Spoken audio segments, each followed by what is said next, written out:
మధ్య ఉంచెదను. లేవి కాండము 26వ అధ్యాయము 11వ వచనం. ప్రియమైన దేవుని బిడ్డలారా, దేవుని దర్శనమును బట్టి సత్తెనపల్లి దగ్గరలోని కొర్రపాడు గ్రామంలో స్వస్థతశాలను దేవుడు ఇచ్చిన స్థలములో నిర్మించుచూ ఉన్నాం. నిర్మాణము కొరకు ప్రార్థించండి. మా ఫోన్ నెంబర్ 812122293990. రెవరెండ్ గొట్టికెల రాజన్న గారు, రెవరెండ్ గొట్టికెల రాణక్క గారు మీ అందరి కొరకు ప్రత్యేక ప్రార్థనలు చేయుదురు. అభిషేకం. దేవుని బిడలారా, షారోన్ మందిరం వారు నిర్వహించు ప్రతి నెల 2వ శనివారం జనవరి నెల 14వ తారీఖు జరిగే పరిశుద్ధాత్మ అగ్ని అభిషేక ఉపవాస స్వస్థత కూడికలో మీరు పాల్గొనండి. స్థలం గుంటూరు పట్టణములోని శారదా కాలనీ ఆర్ట్స్ సెంటర్ దగ్గరలో గల లూర్స్ హై స్కూల్ కాంపౌండ్ లో జరుగును. సమయం ఉదయం 11 గంటల నుండి 3 గంటల వరకు. ఈ కూడికలో దీర్ఘకాలిక వ్యాధులు, ఆర్థిక సమస్యలు, త్రాగుడు, వ్యభిచారము, సాతాను బంధకముల నుండి విడుదల పొందుకుంటూ ఉన్నారు. ఉద్యోగాలు, వివాహములు, గర్భఫలాలు, గొప్ప ఆశ్చర్య కార్యాలు పరిశుద్ధాత్మ దేవుడు జరిగించుతూ ఉన్నారు. పరిశుద్ధాత్మతో నింపబడిన దైవజనులు రెవరెండ్ గొట్టికెల రాజన్న గారు, రెవరెండ్ గొట్టికెల రాణక్క గారు, బ్రదర్ రాజకుమార్ గారు శక్తివంతమైన వాక్యముతో పాటు ప్రత్యేక స్వస్థత ప్రార్థనలు చేయుదురు. ప్రతి ఒక్కరికి ప్రేమ విందు కలదు. వివరములకు మా ఫోన్ నంబర్ 8121229390. దేవుడు మనల్ని ప్రేమించి ఆయన తన మార్గంలో మనల్ని నడిపిస్తూ ఇప్పటి వరకు కూడా అత్యధికమైన ఆశీర్వాదాల దీవెనలతో మనల్ని నింపి సురక్షితంగా మనల్ని ఉంచాడు. దేవునికి స్తోత్రం. హల్లెలూయా. గమనించండి, 2020వ సంవత్సరంలో మనము పడిన బాధ, మనం పడిన వేదన, మనము పడిన ఆందోళన, అది ఎన్నటికీ మన జీవితంలో మర్చిపోలేము. అవును, ఆ రోజుల్లో ఒక్కసారి జ్ఞాపకం చేసుకుంటే పగవారికి కూడా అటువంటి కష్టం రాకూడదు అన్నట్లుగా ఆ బ్రతుకులను చూసి, అర్ధాంతరంగా ముగుస్తున్న ఆ బ్రతుకులను చూసి నిర్గాంతపోయి మనం ఉంటామా ఓడతామో అన్నట్లుగా ఆలోచిస్తూ దేవుని సన్నిధానంలో కొద్దిగా బలపడుతూ దేవునిని ఆరాధిస్తూ మది నిండా దేవుని కలిగి ఆయనను ప్రార్థిస్తూ ఉన్నప్పుడు దేవుని యొక్క కృప మనల్ని సజీవ లెక్కలో ఉంచింది. దేవునికి స్తోత్రం. హల్లెలూయా. ప్రియమైన దేవుని బిడ్డలారా, దేవుడు ఇశ్రాయేలీయులను వారి పగవారైన ఐగుప్తీయుల చేతిలో నుండి రక్షించాడు. స్తోత్రం. హల్లెలూయా. అర్థమవుతుందా? ఇదివరకు ఇశ్రాయేలీయులు ఐగుప్తు దేశంలో బానిసలుగా పడి ఉన్నారు. బానిసలుగా అంటే ఉద్యోగం లాగా కాదు. ఉద్యోగస్తులు ఏం చేస్తారంటే నెల వచ్చేసరికి టెన్షన్గా వారికి రావాల్సిన 10,000, 20,000, 50,000, 70,000 వారికి రావాల్సినవి వారు తీసుకుంటారు. వాటి కొరకే పనిచేస్తూ ఉంటారు. కానీ ఐగుప్తు దేశంలో ఉన్న ఇశ్రాయేలీలు ఉద్యోగరీత్యా పనిచేయట్లేదు, బానిసలుగా పనిచేస్తున్నారు. వాళ్ళు పెడితే తింటున్నారు, కొడితే పడుతున్నారు. దేవుడు ఇశ్రాయేలీలను బహుగా ప్రేమించాడు. వారికి కావలసిన వనరులన్నీ కూడా అనుగ్రహిస్తూ ఉండి ఏది కావాలంటే అవి ఇస్తూ ఉన్నాడు. కానీ ఇశ్రాయేలీలు దేవుడిచ్చిన మేళ్లను బట్టి వారు ఎంతగానో గర్వించి మా అంతటి వాళ్ళు లేరన్నట్లుగా వాళ్ళు ప్రవర్తన, అలాంటి ప్రవర్తనలోనికి వెళ్ళినప్పుడు దేవుడు ఏం చేసేవాడంటే వారిని శత్రువుల చేతికి అప్పచెప్పేవాడు. వినండి, కనుకనే వారు బహుభయంకరమైన శ్రమల గుండా ఆ ఐగుప్తు దేశంలో ఉంటూ ఉన్నప్పుడు మర్చిపోకుండా ప్రార్థనలు చేయటము, దేవుని సన్నిధానంలో ఇంకా ఇంకా ఇంకా గోజాడి అడగటము వారు చేస్తూ ఉన్నప్పుడు దేవుడు వారిని మర్చిపోలేదు. దేవునికి స్తోత్రం. చెప్పాలి గట్టిగా హల్లెలూయా. కనుక దేవుడు ఏం చేశాడంటే వారిని విడుదల చేయటానికి ఒక నాయకుడిని ఏర్పాటు చేసుకున్నాడు. ఆ నాయకుడు మోషే. కనుక ఆ మోషేకు దేవుని యొక్క అభిషేకం ఇచ్చి వారిని అందరినీ కూడా, ఇశ్రాయేలీలందరినీ కూడా ఐగుప్తు దేశంలో నుండి బయటికి నడిపిస్తూ ఉన్నప్పుడు వారి మార్గములో అడ్డు వచ్చిన ఎర్ర సముద్రాన్ని దేవుడే అడ్డంగా చీల్చేశాడు. దేవునికి స్తోత్రం, హల్లెలూయా. అర్థమవుతుందా? అడ్డు వచ్చిన ఎర్ర సముద్రాన్ని ఆయన అడ్డంగా చీల్చివేశాడు, సరళము చేశాడు దారిని. స్తోత్రం చెప్దాం, హల్లెలూయా. వారు అవతలికి వెళ్ళారు. వెనకాల ఉన్న శత్రువులు కూడా మేము కూడా వెళ్దామని వారిని తరుముకుంటూ వెళ్తూ ఉన్నప్పుడు దేవుడు ఏం చేశాడంటే వారిని అలాగ సముద్రములో ముంచివేశాడు. అర్థమవుతుందా? కనుక సముద్రములో ముంచివేసినప్పుడు ఆ ఇశ్రాయేలీయులు ఎంతగానో దేవుణ్ణి ఆరాధించి స్తుతులు పాడుతూ కీర్తనలు ఎంతగా దేవుణ్ణి శ్లాఘించారో చెప్పలేము. మనం కూడా అంతే. దేవుడు మనకి అనేకమైన మేళ్లను దీవెనలతో నింపుతూ ఉన్నప్పుడు, ఆశీర్వాదాలతో నింపుతూ ఉన్నప్పుడు మనం ఏమంటామంటే మా దేవుడు అంతటోడు లేనే లేడు. దేవుని స్తోత్రం, హల్లెలూయా. పొరపాటున ఏదైనా జరగకూడదు జరిగితే ఎన్ని మాట్లాడతామో దేవుణ్ణి ఎంతగానో అన్యజనులు కూడా అలాగే మాట్లాడరు, భయంకరంగా మాట్లాడుతూ ఉంటారు. అర్థమవుతుందా? కనుక దేవుడు ఆయన కృప ఎప్పుడు మన మీద ఉంటుంది. ఇశ్రాయేలీయులను వదిలేయలేదు.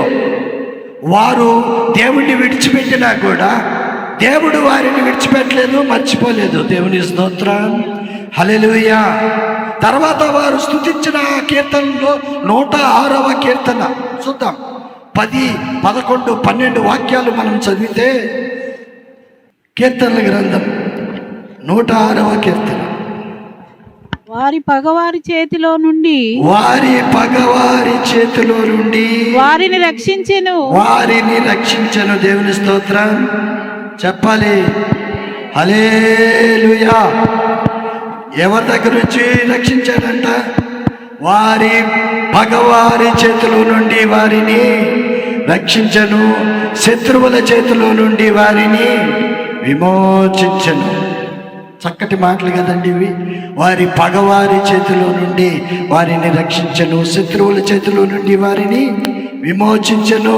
తర్వాత నీళ్లు వారి శత్రువులను ముంచివేసెను, వారిలో ఒక్కడైనను మిగిలి ఉండలేదు. దేవుని స్తోత్రం.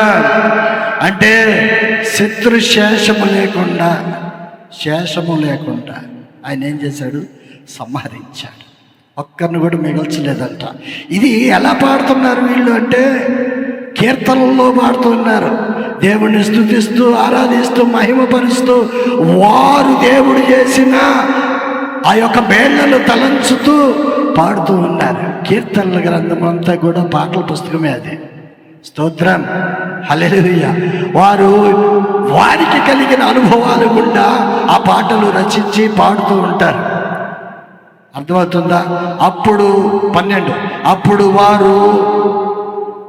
వారు ఆయన మాటలు నమ్మిరి, ఆయన కీర్తి గానము ఎప్పుడు నమ్మారంట? అప్పుడంటే ఎప్పుడు? శత్రువులను ముంచేసినప్పుడు, శత్రుశేషం లేకుండా చేసినప్పుడు అప్పుడు నమ్మారంట. అప్పుడు పాటలు పాడటం మొదలు పెట్టారంట. అంటే ఇశ్రాయేలీయులు ఎప్పుడు కూడా ఒక పరిస్థితుల్లో ఉంటారు. ఎప్పుడైనా దేవుడు వారిని మంచిగా మేళ్లతో ఆశీర్వదిస్తే, దేవుడు మేళ్ల చేత నింపితే వాళ్ళు వెంటనే దేవుణ్ణి స్తుతిస్తారు. తర్వాత కొద్ది కాలానికి ఏమవుతుందో తెలిసిన అది మర్చిపోతారు. 13వ వాక్యం చూద్దాం. అయినను వారి కార్యములు వెంటనే మర్చిపోయారంట. ఏంటండి? 11వ వచనములో 12వ వచనములో దేవుణ్ణి స్తుతించిన వారు ఇప్పుడు ఏమంటున్నారు? అయినను వారు ఆయన కార్యములను వెంటనే ఎంతో టైం పట్ల 12వ వాక్యంలోనేమో స్తుతించారు, 13వ వాక్యంలోనేమో మర్చిపోయారు. ఆయన ఆలోచన కొరకు కొనక పోయిరి అనే మాట ఉంటుంది. అంటే ప్రతి విషయంలో దేవుణ్ణి అడిగే ఇశ్రాయేలీయులు తర్వాత ఏమైందంటే దేవుణ్ణి ప్రార్థన చేయటం మర్చిపోయారు. దేవుణ్ణి స్తుతించటం మర్చిపోయారు. మేళ్లతో దేవుడు వారిని ఆశీర్వదిస్తూ ఉన్నప్పుడు వారు ఇంకా ఎక్కువగా ఘనపరచవలసిన ఇశ్రాయేలీలు దేవుణ్ణి మర్చిపోయే స్థితిలోనికి వెళ్ళిపోయారు. అప్పుడు దేవుడు ఏం చేస్తాడు తెలుసిన? ఒక్కటి కొడతాడు. దేవుడు చేసేదంతే.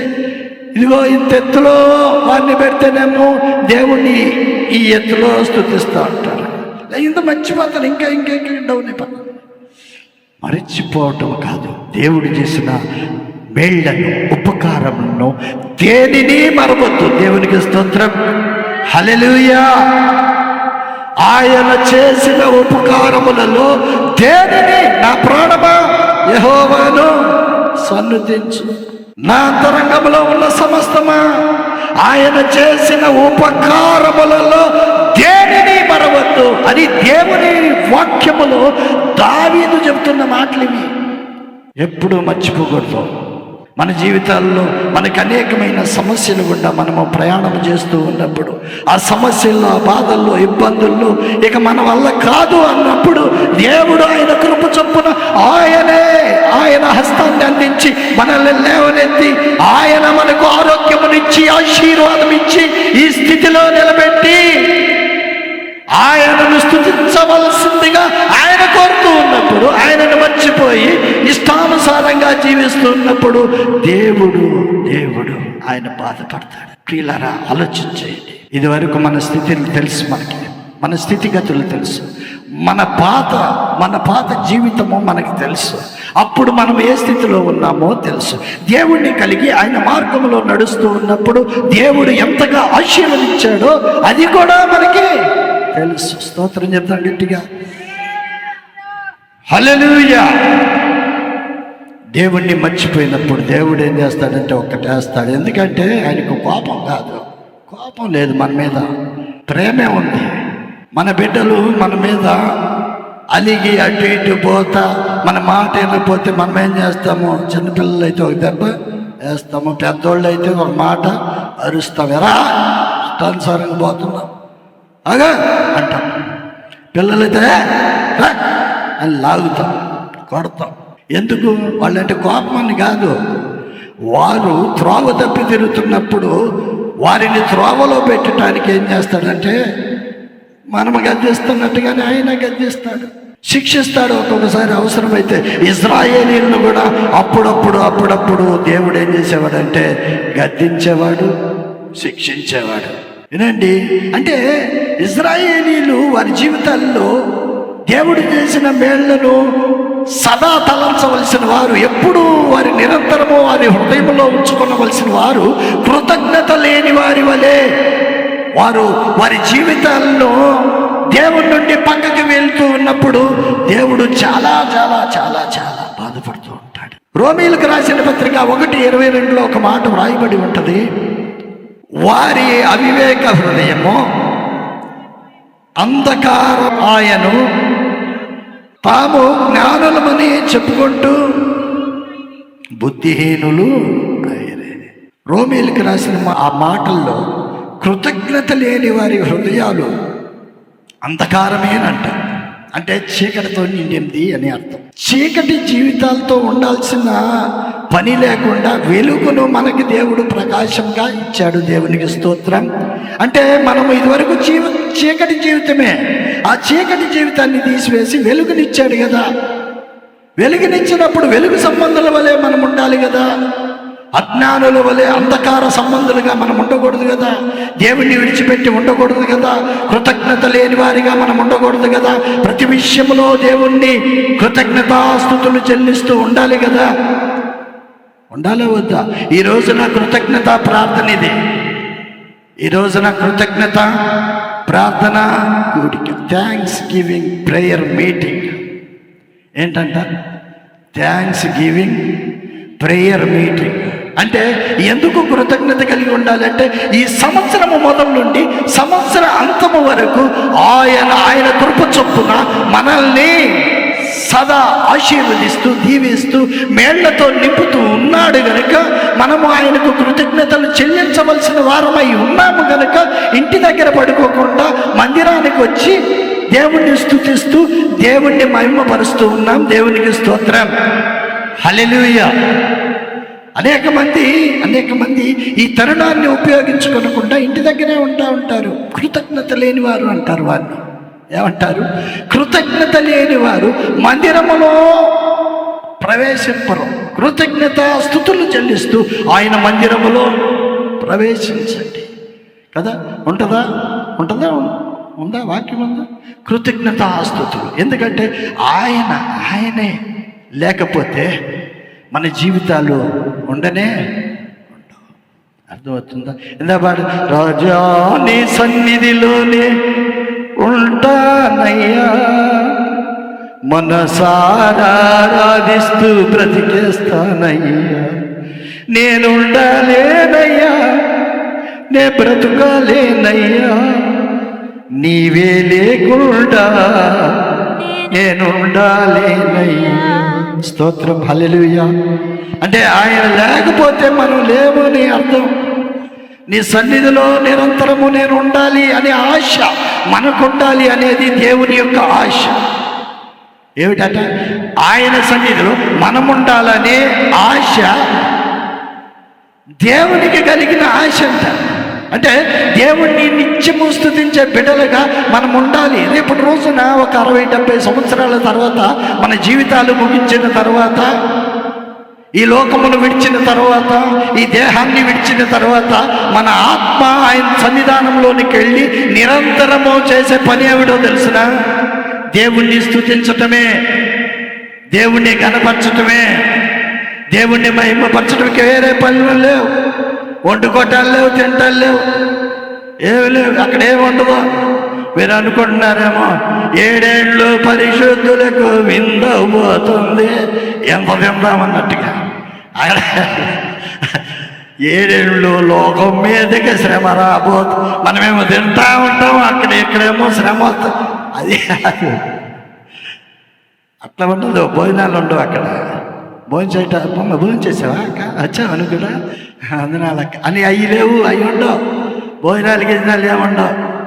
దేవుణ్ణి స్తుతించి దేవుణ్ణి మహిమపరిచే బిడ్డలుగా మనం అక్కడ ఉండాలి కనుక ఇక్కడ నేర్చుకోవాలి. ఇక్కడే మనకి చికాకు కలిగి ఉంటే అక్కడికి వెళ్ళి ఏం చేస్తాం? అక్కడ కూడా చికాకు పడతామా? ఈడ్చి అవతలేస్తాడు ఎక్కడికి? స్వర్గంలోకి, నరకంలోకి, చీకటి బిలవంలోకి విసిరేస్తాడు. వినండి, కీర్తనలో 81:13 ఒక మాట వ్రాయబడి ఉంటుంది.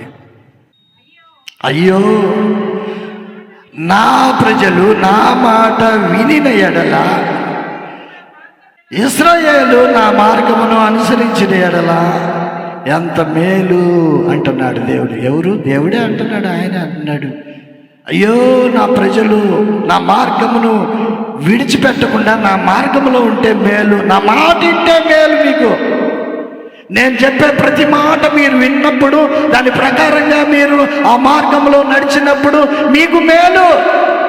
లేకపోతే ఆయన బాధపడుతూ ఉంటాడు. అయ్యో ఇన్ని శ్రమలు అనుభవిస్తున్నా కూడా కొంతమంది ఏం చేస్తారో తెలిసిన? దేవుణ్ణి మాత్రం పొరపాటును కూడా ప్రార్థన చేయరు. ఎంతైనా శ్రమ రాని, శోధన రాని, ఇబ్బంది రాని, ఏదైనా రాని, వారి జీవితాల్లో దేవుణ్ణి స్తుతిద్దాము, ప్రార్థన చేద్దాం. ఎందువల్ల వచ్చిందో ఈ శ్రమ, ఈ ఇబ్బందులు, ఈ రోగము, ఈ శోధన, ఇదంతా ఎందువల్ల వచ్చిందో దేవుణ్ణి స్తుతిస్తే పోలా అనే మాట రానే రాదు. పైగా దేవుడు నాకు అన్యాయం చేశాడు అంటూ ఉంటారు కొంతమంది. దేవుడు నీకు అన్యాయం చేస్తాడు, నువ్వు అంతా ఆఫ్టర్లో ఆయన అన్యాయం చేయటం మొదలు పెడితే నువ్వు ఉండవు. ఇక ఏది పెట్టినా దరిద్రమే. అర్థమవుతుందా? ఎందులో ఏలు పెట్టినా అదంతే కాలిపోవటం, బూడిదైపోవటమే. అన్యాయం చేసే దేవుడు కాదు. ఇశ్రాయేలీలు దేవుని మాట వినకపోయినందున వారి హృదయాలు కఠినమైనట్లుగా, మాట వినిన ఎడల ఎంతో మేలు కలుగుతుంది అన్నట్లుగా దేవుడు మాట్లాడుతూ ఉన్నాడు. వినండి, మనం ఆయన మాట వినాలి. ఆయన యొక్క మాట వింటే మనము అనేక శోధనల నుండి, ఇబ్బందుల నుండి బయటికి రావడానికి వీలుంటుంది. ఆయన మాట వినాలి. ఇప్పటి వరకు కూడా దేవుడు ఎన్నో మేళ్ళు మనకి చేశాడు. అంటే నువ్వు పెద్ద భక్తురాలు అని కాదు, భక్తుడు అని కాదు. నువ్వేదో పెద్ద కాదు. ఆయన కృప నిన్నేం చేస్తుందంటే వెంబడించి నీకు కావలసినవన్నీ కూడా అనుగ్రహిస్తూ ఉంది. దేవునికి స్తోత్రం. హల్లెలూయా. అర్థమవుతుందా? కనుక అలాగున ఇప్పటి వరకు ఒకవేళ అటు ఇటుగా ఉన్నామేమో, ఇక నుండి అయినా సరే మన జీవితాలు, మన మార్గాలు దేవుని వైపుగా మనము నడిపించుకుంటూ వెళ్తే మనకి దీవెన, ఆశీర్వాదాలు, ఆయుష్. దేవునికి స్తోత్రం. హల్లెలూయా. అదే కదా, నీ మందిరములో ఒక దినము గడుపుట 1000 దినముల ఆశీర్వాదం. అంటే 1000 దినముల ఆయుష్ నీకు ఇస్తాను. ఆ ఆయుష్ కూడా గొప్ప ఆశీర్వాదాలతో నింపి ఇస్తాను. దేవునికి స్తోత్రం. హల్లెలూయా. అర్థమవుతుందా? మనము దేవుని మందిరంలో అగబడితే మనకి ఆశీర్వాదము. ఈరోజు నుండి మనము దేవుని మందిరాన్ని ఏదో వచ్చామా వెళ్ళామా అన్నట్టుగా కాదు, భక్తితో రావాలి. ఇక్కడికి వచ్చేటప్పుడు మనం ఆయన గుమ్మంలో అలాగ ప్రవేశిస్తున్నప్పుడే భక్తి, భయము నింపుకున్న వారమై ఆయన గుమ్మంలోనికి మనము ప్రవేశించాలి. ప్లస్ కృతజ్ఞతాస్తుతులు, కృతజ్ఞత అర్పణలు చెల్లిస్తూ ఆయన సన్నిధానంలోనికి మనము రావాలి. కృతజ్ఞతాస్తుతులు. ఇప్పటి వరకు సజీవుల లెక్కలో ఉంచిన నా దేవునికి స్తోత్రాలు చెల్లించాలి. థ్యాంక్స్ చెప్పాలి. కనీసం థ్యాంక్స్ చెప్పాలి కదా.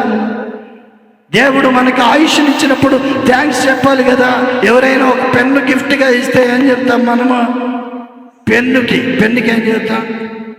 థ్యాంక్స్ అన్నా. నచ్చిందన్నా పెన్ను. మరి నీకు ఆయుష్నిచ్చాడు, ఐశ్వర్యాన్ని ఇచ్చాడు, నీవు కోరుకున్నవన్నీ ఇస్తూ ఉన్నప్పుడు నీవు ఆయనకు కృతజ్ఞతలు చెప్పాలా వద్దా? థ్యాంక్స్ చెప్పాలా వద్దా? తీసుకుని ఇట్లా వెళ్ళిపోతున్నాం అనుకో, ఆయనకి ఎంత కోపం వచ్చింది. మన దగ్గరికి మనము అని ఆడికి ఒక 100 రూపాయలు ఇస్తే తీసుకుని వెళ్ళిపోతాడు. ఇట్లా అంట, మళ్ళీ పిలిచి ఏంట్రా థ్యాంక్స్ చెప్పవేంద్రా, థ్యాంక్స్ చెబుతామా వద్దన్నట్టుగా.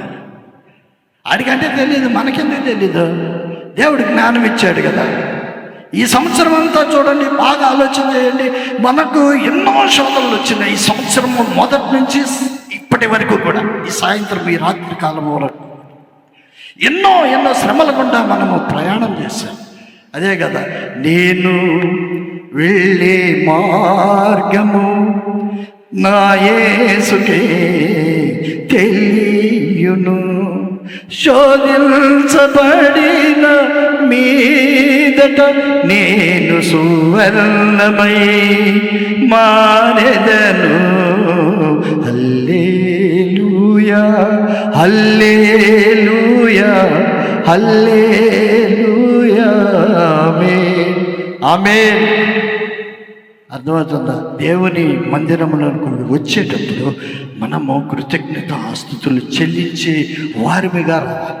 ఆయన చేసిన ఉపకారముల్లో దేనిని మరవకూడదు. కీర్తనల గ్రంథము 65వ కీర్తన 4వ వాక్యంలో ఒక మాట వ్రాయబడి ఉంటుంది. త్వరగా, నీ ఆవరణములో నివసించినట్లు నీవు ఏర్పరచుకొని చేర్చుకున్నవాడు ధన్యుడు. చూడండి, అక్కడ రాయబడిన మాట, నీ ఆవరణములో నివసించటానికి నీవు అనగా దేవుడు ఏర్పరచుకుని చేర్చుకున్న వాడు ధన్యుడు అంట. అంటే మనమందరము కూడా ఆయన ఏర్పాటు చేసుకున్న దేవుని బిడ్డలం. స్తోత్రం. అంటే దేవుడు మనమేదో ఆయన్ని ప్రేమించామని కాదు, కానీ ఆయనే మనల్ని ప్రేమించి అని వ్రాయబడి ఉంటుంది వాక్యంలో. ఆయనే మనల్ని ప్రేమించి, ఆయన మనకు కావలసినవన్నీ అనుగ్రహించి, మనల్ని ఏర్పాటు చేసుకుని ఆయన సన్నిధానములో, ఆయన మందిరములో నిన్ను ఇక్కడ నివసించడానికి ఆయనే కారణం. ఈరోజు 31వ తారీఖున ఏంటిది? ఈరోజు 31. ప్రార్థన చేసుకుందాం. మహాపరిశుద్ధుడా, ఘనమైన రాజా, మీ ఘనమైన పాదాలకు లెక్కలేని స్తుతులు, స్తోత్రాలు చెల్లిస్తూ ఉన్నాం నాయన. ఇప్పుడు విన్న వర్తమానము నీ బిడ్డల హృదయంలో నూరంతలుగా ఫలింపచేయండి నాయన. వాక్యానుసారంగా జీవించు ధన్యత మా అందరికీ దయచేయండి నాయన. అలాగే టీవీ ముందు కూర్చుని నీ బిడ్డలు ఏ అవసరతలతో ఉన్నారో ప్రతి అవసరత తీర్చండి. ప్రతి వ్యాధి బాధ నుండి విడుదల చేయండి. దుష్ట దురాత్మ శక్తుల నుండి యేసు నామములో విడుదల చేయండి.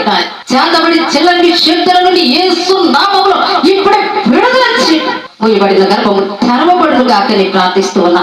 ఉద్యోగాలు లేని వారికి ఉద్యోగాలు ఇవ్వండి అయ్యా. ప్రభా పులిరుకుల ఇబ్బందుల నుండి విడుదల చేయండి. పాడి పంటలు దీవించండి నాయన, వ్యాపారాలు దీవించండి నాయన. ఇక్కడ కూడి ఉన్న ప్రతి బిడ్డ కుటుంబంపై మీ మెండైన ఆశీర్వాద దీవెనలు మెండుగా కుమ్మరింప చేయమని యేసు నామమున అడుగుచున్నాము తండ్రి. ఆమేన్, ఆమేన్.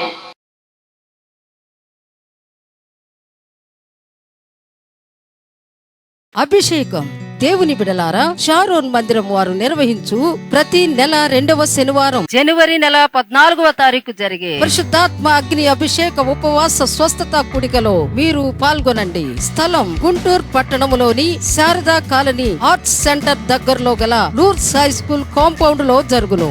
సమయం ఉదయం 11 గంటల నుండి 3 గంటల వరకు. ఈ కూడికలో దీర్ఘకాలిక వ్యాధులు, ఆర్థిక సమస్యలు, త్రాగుడు, వ్యభిచారము, సాతాను బంధకముల నుండి విడుదల పొందుకుంటూ ఉన్నారు. ఉద్యోగాలు, వివాహములు, గర్భఫలాలు, గొప్ప ఆశ్చర్య కార్యాలు పరిశుద్ధాత్మ దేవుడు జరిగించుచూ ఉన్నారు. పరిశుద్ధాత్మతో నింపబడిన దైవజనులు రెవరెండ్ కొటికల రాజన్న గారు, రెవరెండ్ కొటికల రాణక్క గారు, బ్రదర్ రాజకుమార్ గారు శక్తివంతమైన వాక్యముతో పాటు ప్రత్యేక స్వస్థత ప్రార్థనలు చేయుదురు. ప్రతి ఒక్కరికి ప్రేమ విందు కలదు. వివరములకు మా ఫోన్ నంబర్ 8121222930.